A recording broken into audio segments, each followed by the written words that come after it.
Hey guys, this will be another coaching video, and as always you can still send and replace as well to me. There's always a chance you can get free coaching from me. Just make sure you look at the first, video in this playlist to understand how you can send in gameplay. Alright, so we have Cobb, a 1500 rank master, Gengar player, and for alt items you have choice specs versus focus band, and I don't think focus band is needed on this Pokemon. I feel like it just doesn't really happen a lot as well. I would always go for special specs, right? Maybe you just don't have the item yet, but special specs just makes sure that even it's just something you can play for. You don't have to necessarily focus on getting the special specs, but if it happens, you can snowball games very, very hard. Alright, so we are against Pteranodon, Blastoise, Absol, Wigglytuff, and Greninja. Can be quite difficult. Always before games as well, you can look at enemy team comp. So Wigglytuff is someone who can cancel your Dream Eater just by Dream Eatering onto Wigglytuff with huge summons up. Absol, if Absol goes Sucker Punch, can be also quite difficult. You have to try and play around it. So pretty much when Absol Sucker Punches you, you know that Absol will land behind you, right? So you make sure you don't hit Absol, and as soon as Absol lands behind you, you can Dream Eater behind you and Shadow Ball and pretty much one-shot Absol as well. Blastoise can be difficult if he goes Water Spout. Pteranodon is pretty easy, and Greninja is also pretty easy to kill for you. So always make sure already before a game to try and figure out which targets you should go in for team fights, and maybe you look for which things you should be avoiding, right? Let's go forward a bit. I'm gonna take the jungle clear. We do the two basic auto attacks to go over the wall. It's not really needed. You don't have to do it. You can also just run around, but why not? If you do it, clears will ship it faster. Also, it's already a first thing. So this is what happens when you auto aim, right? It doesn't matter too much, but it makes your clear slower because you're auto aiming, and auto aim is always a bit slower behind of moving targets. So if you can see right here, you auto aim it, so it's flying here. Just aim it downwards. I think a lot of Pokemon players you really have to get used to aiming abilities, especially on Gengar, right? I pretty much, when I play Gengar, I aim all of my abilities. This is good. We do the right combo. We do Will-O-Wisp, boosted auto attack, a lick, and another boosted auto attack for fast clear. So clear is looking good right now. I don't like this at all, by the way. I really don't like this. I think the problem with doing this rotation is that your red buff is going to spawn so much later now, for absolutely no reason. I'm really not a big fan of this kind of clear. I think you should always just do buff. Either you do buff into a gank, or you do buff Corphish, right? Or buff Corphish into a gank. But now you're just delaying your red buff spawn by so much time, right? And it will just if you want to be an efficient jungler, it will mess up your second rotation, because your buff will now spawn 20 seconds later than it's supposed to be, right? Also here, we should obviously, we auto-attack it, we proc it, and then with the lick, we can cancel this entire animation. So right now we want to lick it, so that it doesn't, do this attack. And yeah, we should always be this is also something as jungling, if you clear all these camps, move your camera. It's very important to move your camera to top and bot lane to see what is happening, because you can maybe understand which lane can I gank. Always look as well which camps are still up, which A-Poms are up on which side, which Arduinos up on which side. It can help you decide where you want to go. Here we do the right combo, we do Dream Eater, boosted auto attack, a Will-O-Wisp, then we jump and another boosted auto attack, and we get a kill. Nicely done. Obviously the enemy was overextended, but we always have to punish mistakes, right? That's how we win Unite games, by punishing mistakes. Completely right to do the Bs here. You should just keep focusing on it. You shouldn't go for you don't have special specs anyway, so you don't have to score necessarily. Of course, it would be nice for experience. And right now, after these Bs are gone, the enemy's under their goal. We don't do anything here. There's no chance of us doing anything here. We go back into this brush and recall and go back to our blue buff. And just do the next jungle rotation. Of course, the enemy is face checking to here, but this should never happen. We should never play around things where we think our opponents are gonna do a misplay, right? You just wasted so much time already. And now it already could have happened as well, that your laners who just died on bot lane steal your buff away because you're not there. They're oh, the jungle buff is up, our jungler's not doing it, so I'm gonna take it myself. So you can have to be efficient on jungle rotations. And again, you don't have a stacking item as well, so spending this much time on a lane is just not very good in general. So now your buff has been up for such a long time already, and is there so much potential experience just wasted. Of course, you got to kill on Squirt on top lane, but in a real scenario, when the players get better and better, that kill should never happen, right? And we should never play, we have to abuse mistakes, but we should never accept that our opponents make a lot of mistakes. Because if that doesn't happen, then you lose so much time there, right? The Squirt is just under the goal and you're still kind of fishing for a kill. You would be down half a level now, one entire level, so yeah. Now we clear our buff, and we have 2 buffs rotation. Now I think you should, now it's quite difficult, so your bot lane is already down. So going for the Stratnos we can difficult. So now you should play around top lane. will be quite difficult. You can't really get level 9 because you didn't do your buffs efficiently enough. And your bot lane is just very weak, right? It was for sure right for you to gank top lane though, because top lane is the one that has kill potential. You have an Espeon, a Lucario, so right there you can actually get kills. I'd be very careful here, I wouldn't walk up too far. Again, let's see what the Absol has, if he has Psycho Cut or Sucker Punch. Also, okay, a Sucker Punch, so where you play against Absol Sucker Punches, make sure you just don't damage Absol when she's targeting you, or when it's targeting you with Sucker Punch. And then Absol jumps behind you, you just Dream Eater right behind you, and you can get a kill. This is quite, like, there's no way of you getting this, I think. I mean, there might be a chance, but I wouldn't necessarily go for this. But you hit a nice Dream Eater, you actually almost had it.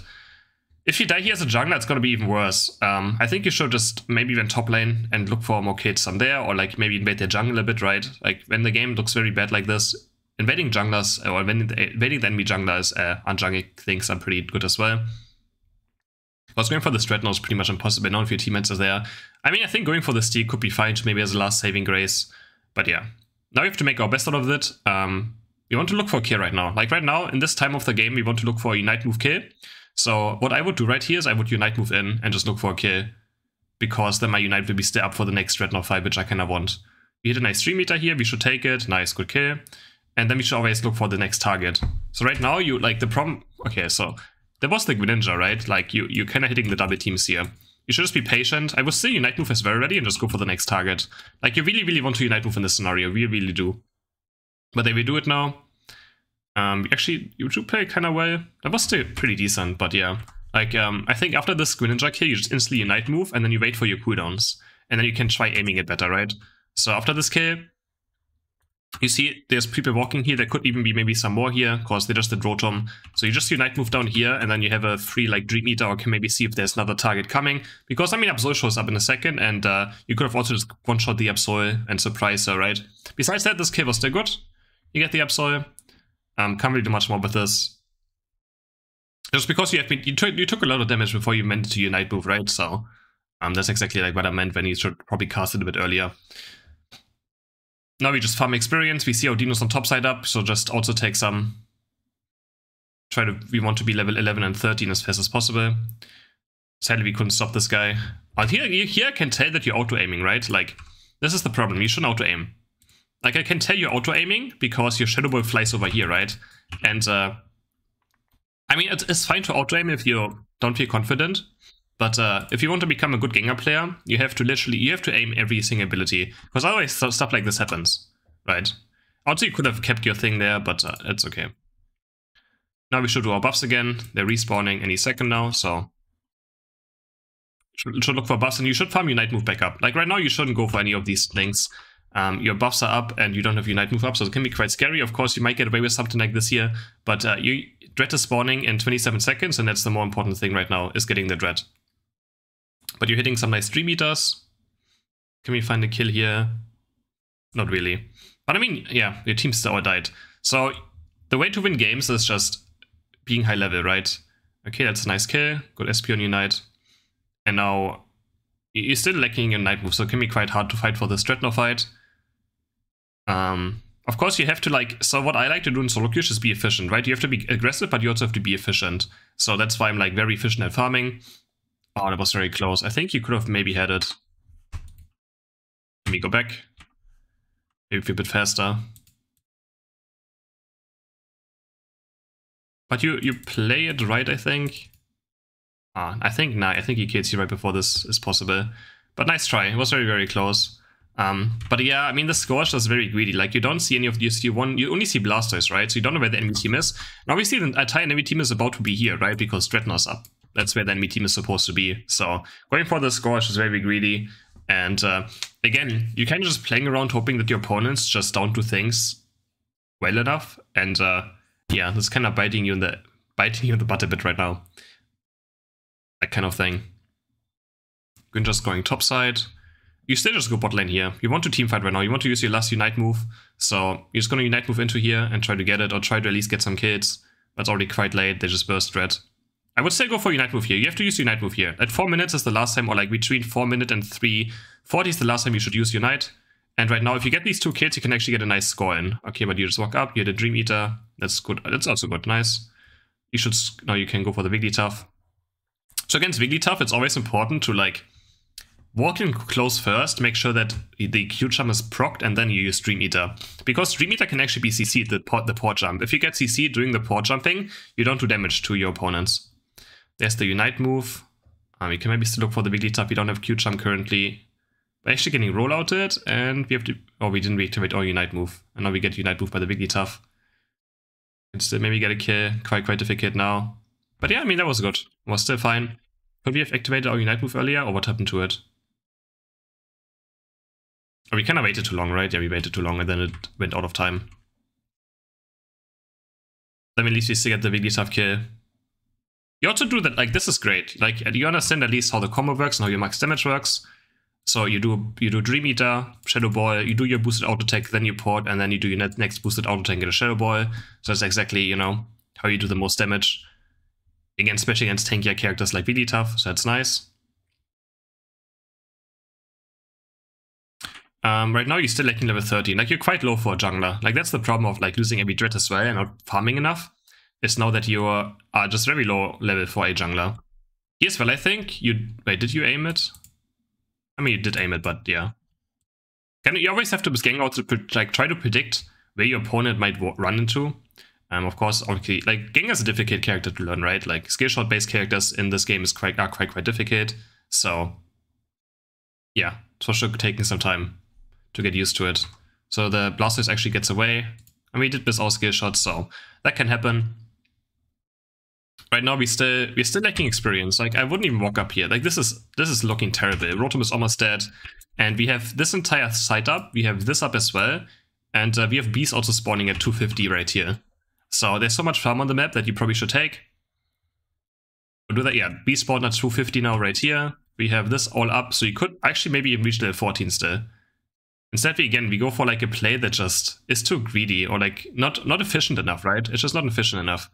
As Gengar, you always still want to farm first and then look for kills. Farm, kills, farm, kills, farm, kills. Always the same. You don't just go always for kills only. It's also very risky if you die a lot. You donate over a lot of experience, of course, right? And Gengar is something that if you get CC'd once, you can actually die.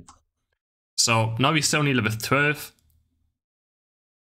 Your team and enemy gets another Dreadmon, now we level 13. Right now this is quite risky as well. Like, when Zapdos is about to spawn, I like either being in this brush, or in this brush, or in this brush, and just look for a kill. Or in this one right here. If I see the enemies do Dreadnought still, I also sometimes just be in here, in this one. And then we just try to catch someone rotating. But Wigglytuff did use Unite. If you hit Duraludon, maybe you can actually do something here. What happened to our Dream Eater? Wait, what happened to our Dream Eater? Did we get Q-jumped?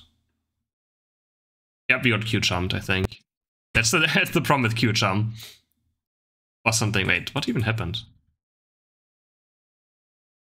Like, you get stunned by something here, but I guess it's the Q-jump, right? That was quite unfortunate, so now your Dream Eater's on cooldown.